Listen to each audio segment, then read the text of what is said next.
After a really enjoyable night's camping, our plan for day 7 was pretty simple. We were going to ride to Warraweena base, dump our bags, and then ride the Mount Gill track. We'd heard that Mount Gill was reasonably technical, so we wanted to make sure the bikes were unloaded. After that, it was off to Leigh Creek for the night.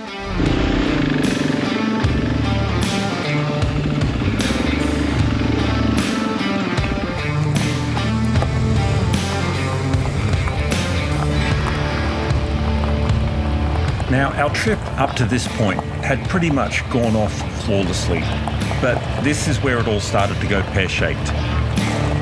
And to explain what happened, I'm actually going to turn over the narration to HD, because I wasn't actually there when the first problem struck. So I'm going to save you from the drone of Brent, and you can listen to the mumblings of the man known as HD. We're coming out from the most fantastic camping spot along what would be a flowing river if it ever rained in the Flinders. Brent's buggered off because he wants to speak to some man about a map, and I've got the very distracting Coco who sits behind me. Coco is like a man in red and white shining armour. He is on the CRF 450 and he's just got this elegance. Look, he's got a very tight waist in his pants. He's just a scene to behold as he floats behind me. And this is very distracting when you're trying to look at all things and ride. And unbeknownst to me, the road turns and I'm now rolling off the road and into a little, I guess it's like a washout that's across the road, a little gutter. Rocks on the side of this ravine have now cut the sidewall of my front tyre. The rear tyre is fine, it's gone through, it's a bit wider, but definitely the front tyre's got a nice big cut in it. So we've got a small issue now to deal with. A cut to the sidewall really does have a detrimental effect to the safety of the tyre, the performance of the tyre, and the way that can be repaired. Now, obviously, Coco and I can't do this on our own, so Coco's gone to save the man who is now talking to Brent about maps, save him from Brent's 1,015 questions and his itemised schedule of conversation he wants to have with the man. Now, he's going to go bring Brent back to save the day, because obviously Brent's going to add a lot of constructive feedback, a lot of positive reinforcement. He's going to add a lot to the emergency situation that we're probably going to find ourselves in. Now, I've found beautifully shaped rocks, because the Flinders Ranges is known as place of many rocks. To put them under the centre stand, I'm able to pick the bike up so it stays nice and level. Beautiful, but unfortunately, for whatever reason, that 300 kilos is a little bit front heavy.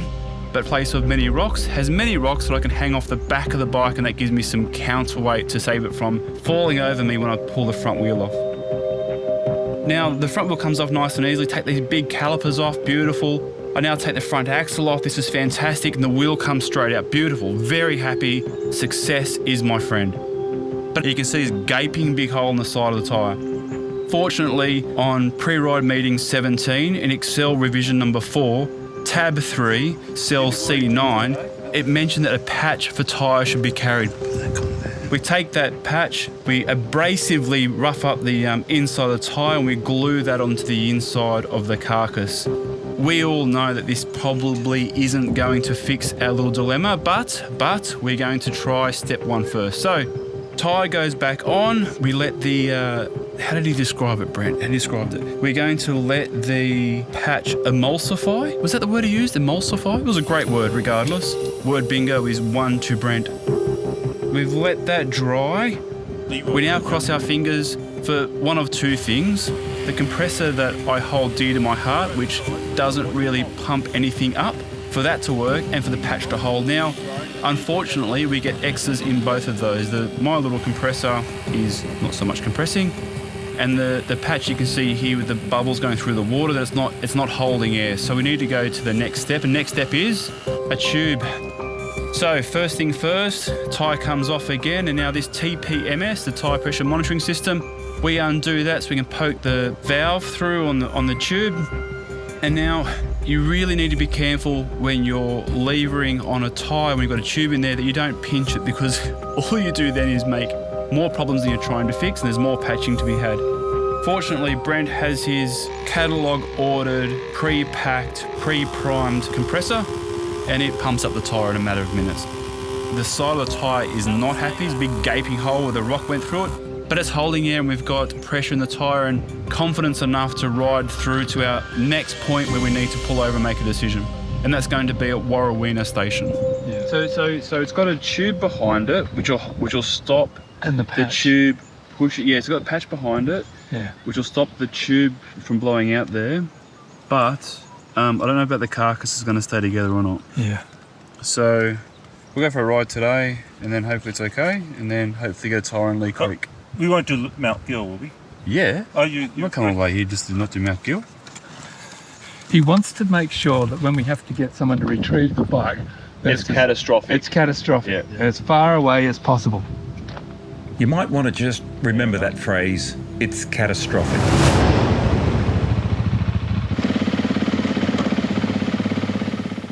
We got to Warraweena base where we unloaded our bikes, and HD decided he wasn't going to do Mount Gill after all, so he got a full briefing on the shearer's quarters. The Mount Gill loop is about a 30k loop. It took us about 2 hours. You start on some plains, and then a lot of it is through riverbeds, and then finally you have this amazing climb up onto Mount Gill before descending back down through the hills to the main route. The first part started easy enough. It was fast, it was flowy, and it was beautiful scenery.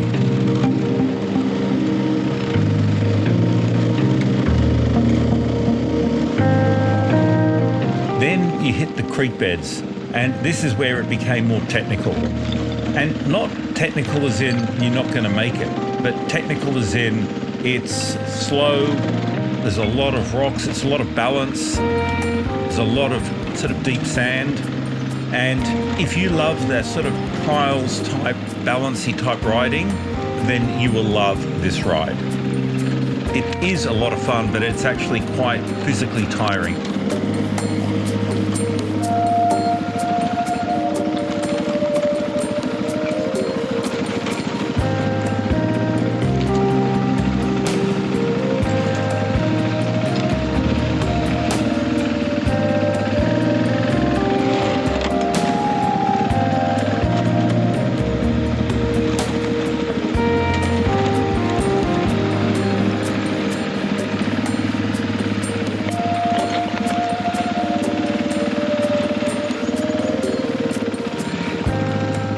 Towards the end of the riverbeds, we were really looking forward to getting out of the beds and up onto the ridgetop and climbing.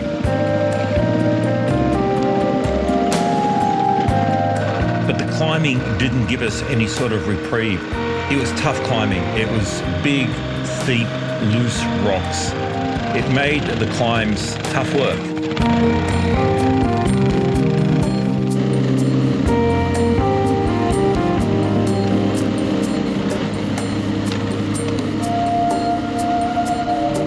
But as you got elevation, the views from the top were absolutely spectacular. It was quite mind-blowing.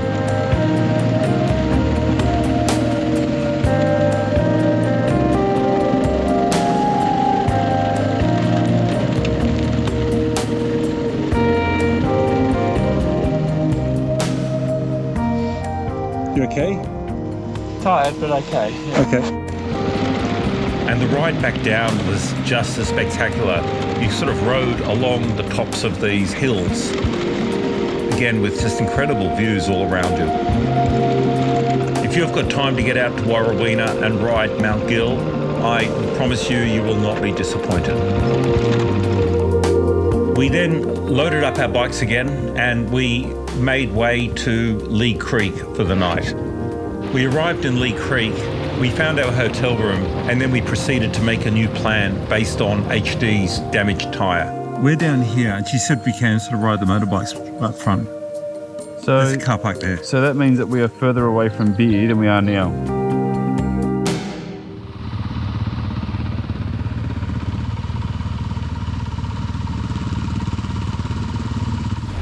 HD had rung around everywhere trying to find a spare front tyre, and the only one he could find was down in Renmark, which is about 700 kilometres away.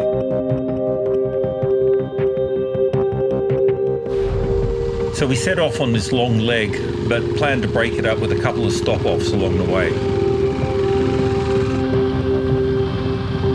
Our first stop-off was on a stretch of the old Garn Railway. I really, for some reason, just wanted to take a photo of my bike on a railway track, and this is the perfect opportunity.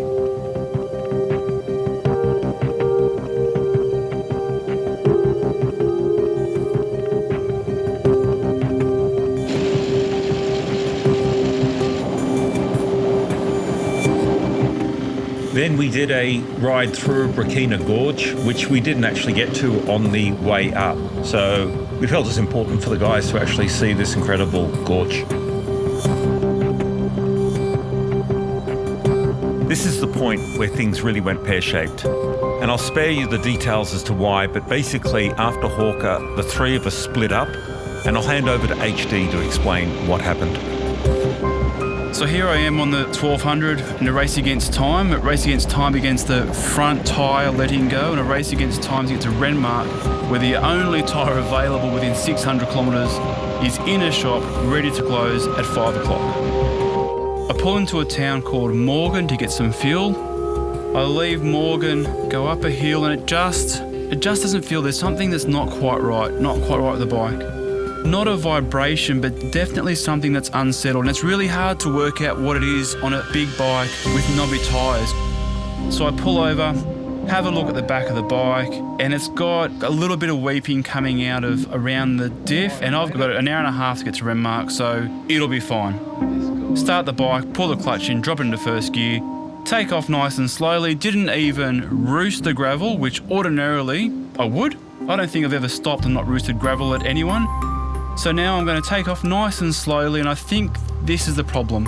Taking off slowly on a 1200 breaks things. So my word of advice to others out there who've got 1200 GSA, don't take off slowly, just drop the clutch and spit rocks at people. That's my word of advice coming back from this moment. And I take off, and it is a horrible clunk, clunk, clunk, and you can feel it all through your feet, you can feel it through your hands, and the bike stops. And I can see inside that the drive shaft is skew-if and it's hanging off one side. So I assume that the uni joint for the prop shaft has failed, and it has. This is catastrophic. This isn't patch up with epoxy glue and cable ties. This is catastrophic. So there's nothing to do but make the bike mobile. It won't move with the prop shaft busted inside it, so there's no other choice but to back wheel off and pull the drive shaft out. So here we go. Just as I'm finished, as I look over yonder with the setting sun over the hills, I see this bright, single light heading towards me with the hum that is unmistakably a CRF 450, and my heart goes warm. And this is the red and white shining armour of Coco, and he's come to save the day, and he gets off his bike, and I'm expecting a hug that he's found me and we're great and it's going to be fantastic, and he gets off and just with a frown says, "It's cold, it's shit, why is your bike broken?" Now we have a discussion about what to do with the bike. It's Coco agrees this is catastrophic failure for the big BMW, so there's nothing left for it but to push it back down the hill. And that is met with a ridiculous stare that I will never forget as long as I live from Coco. This is gonna be shit.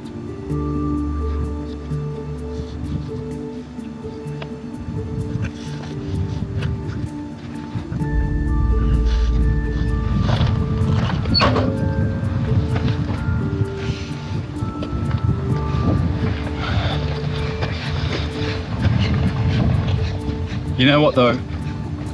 It's still better than filming hamburger commercials. Alright, so far so good. Done 50 of the 50 metres of the 5,000 I need to do.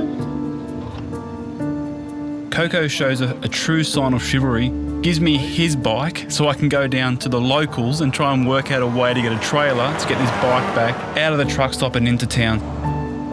Fortunately, Country Pub has Country Pub people, and they were hanging out the front just waiting, beer in hand, to help get me out of the pickle. Then we had to try and communicate to Brent that the plan of going to Renmark has changed and we're now staying at Morgan. And none of this is in the briefing this morning. Now this was met from Brent with some fuses being blown and some smoke coming out of ears for the schedule being changed. Pelican. But we met him at Morgan, and it was easy to see that the BMW was staying here for the foreseeable future. Awesome. So there's nothing left to do but sit in the pub, have 1,000 beers and forget about our woes. And as it turns out, HD wasn't the only one to have mechanical problems. Coco's chain had totally given up the ghost and turned into a stretchy licorice mess that had started eating into his gear selector. And I think the tinking's on this or something. So that night we made a plan. And the plan was I was going to ride the 450 kilometres back to Broken Hill, pick up the car and trailer, and then drive back to Morgan to retrieve the bikes. While the trip didn't finish the way we planned it to, we did plan to cross the Strzelecki Desert. It was still a fantastic trip. And on the way home, we had plenty of time just to reflect on what an incredible trip we'd had to the Flinders. Great swell.